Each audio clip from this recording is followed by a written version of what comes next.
itu ya, ada pakai Exambro lama, ada yang pakai Exambro baru. Nah itu karena kita masih coba-coba. Sama juga kalian nanti ini pasti masih muncul seperti itu. Semua masalah-masalah itu muncul. Dan itu bahan evaluasi untuk ujian utama nanti. Ujian utama tidak bermasalah lagi. Kalau nanti ini tadi kita sudah diharuskan tadi menggunakan Exambro yang baru. Akan pakai yang versi 6. Kemarin waktu simulasi 1 ada yang kembali ke versi 5. Tapi sekarang disarankan versi 6, tidak diwajibkan ya, disarankan. Yang lebih stabil itu dengan PHD yang sekarang adalah versi 6. Jadi kalau ada yang mau pakai versi 5 silakan pakai. Tapi tidak disarankan. Jangan sampai pakai yang 5 tidak stabil PHD-nya. Makanya disarankan yang 6. Nanti setelah ini saya praktekkan itu cara instalasinya. Memang intinya kegiatan ini adalah satu membagi PHD dan instalasi aplikasi baru itu. Masih ada? Kita buka-buka lagi server walaupun dari selesai saja. Dengan versi yang lama. Saya lihat di situ minta pembaharuan. Artinya kalau minta pembaharuan bisa saja versi baru muncul. Apakah bisa itu saja digunakan atau diupdate saja? Karena saya di hukum BK kemarin itu versi barunya itu ya versi baru yang update saya lihat. Ya kebetulan saya cek di web UBK tentang Exambro admin, Exambro terbaru, tapi saya lihat keterangannya di belakang itu update. Ya jadi saya menduga bahwa Exambro ini barangkali bisa langsung saja diperbarui dari Exambro yang lama yang ada di komputer server. Saya kira itu. Iya.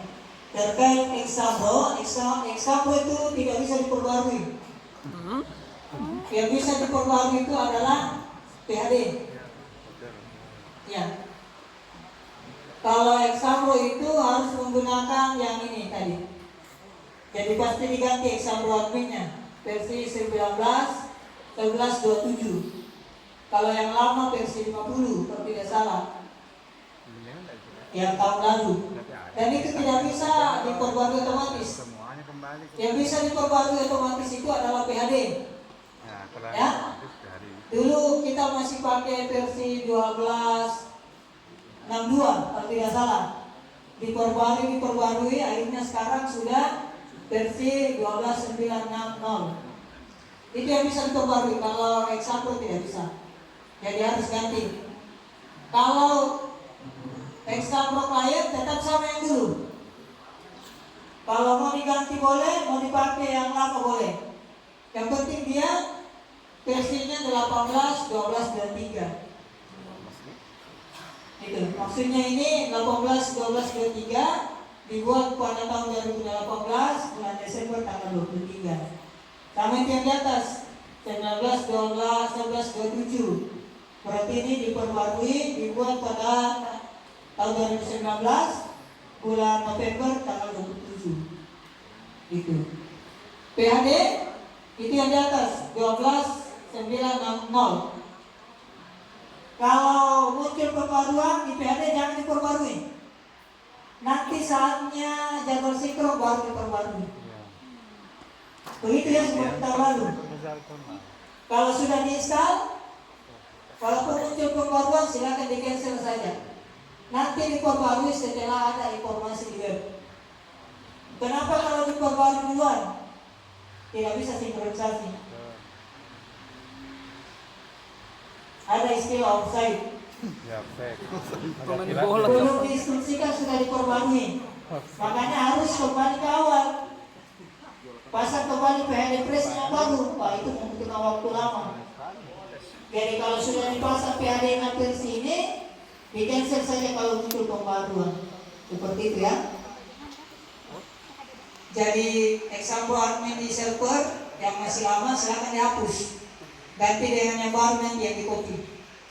Nanti lengkap ini yang di copy. Ada PAD-nya, ada example-nya. Seperti itu.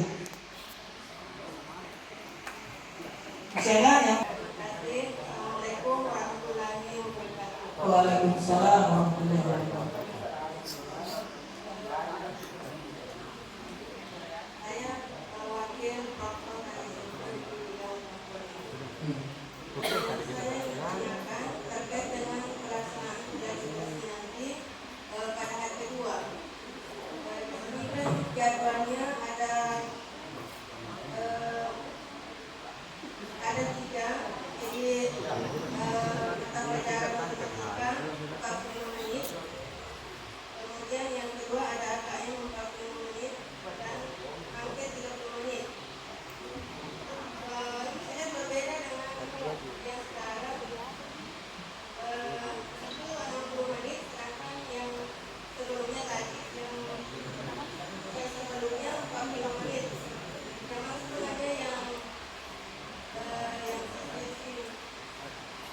kemudian yang saya ingin tanyakan, apakah nanti langsung ke program setelah siswa melaksanakan verifikasinya nanti langsung otomatis ada pilihannya untuk AKM, dan AKM yang dipilih apakah siswa yang memilih sesuai dengan mata pelajaran yang diberikan atau bisa disepakati misalnya semuanya saya Indonesia semua atau sesuai dengan pilihan siswa.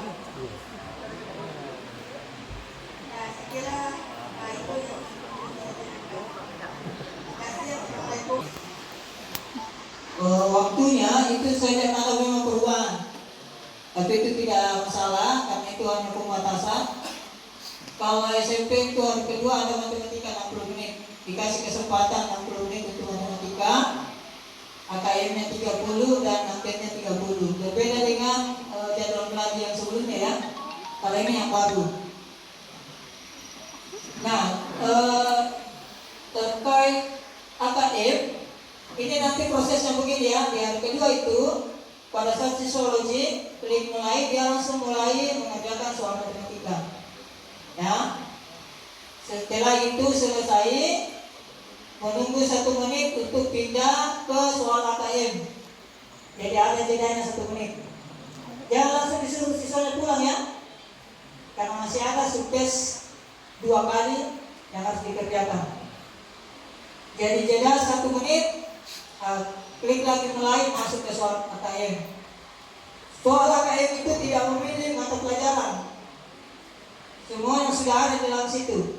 1 soal sudah ada matematika, bahasa Indonesia, IPA. Soalnya tadi matematika, jawabannya IPA. Itu. Jadi mencakup semua mata pelajaran. Jadi siswa hanya melihat saja di situ, tidak perlu siswanya menjawab dengan benar ya.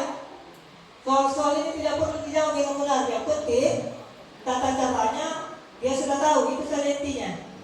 Jangan dipaksakan siswanya harus benar di situ. Beda kalau tryout. Tryout itu sudah mirip dengan soalnya. Kalau ini tidak. Angket. Nah, angket ini adalah meminta pendapat dari siswa. Bagaimana perasaannya ujian berbasis komputer? Bagaimana selama ini belajarnya di sekolah? Seperti itu. Tergantung siswanya, bagaimana gurunya memberikan pembelajaran. Nah, itu semua. Ya, itu waktunya 30 menit. Nanti selesai semua itu baru klik simpan, selesai, siswanya bisa pulang. Tapi harus yakin di servernya, makanya itu proker itu standby di depan server. Kalau ada siswa selesai, siswanya disuruh keluar satu-satu, jangan bersamaan. Ya, kenapa disuruh keluar satu-satu? Dicek dulu statusnya. Apakah statusnya tes selesai atau belum? Kalau sudah tes selesai, silakan suruh siswanya keluar, suruh kumpul kartu peserta ujiannya. besok baru diambil lagi.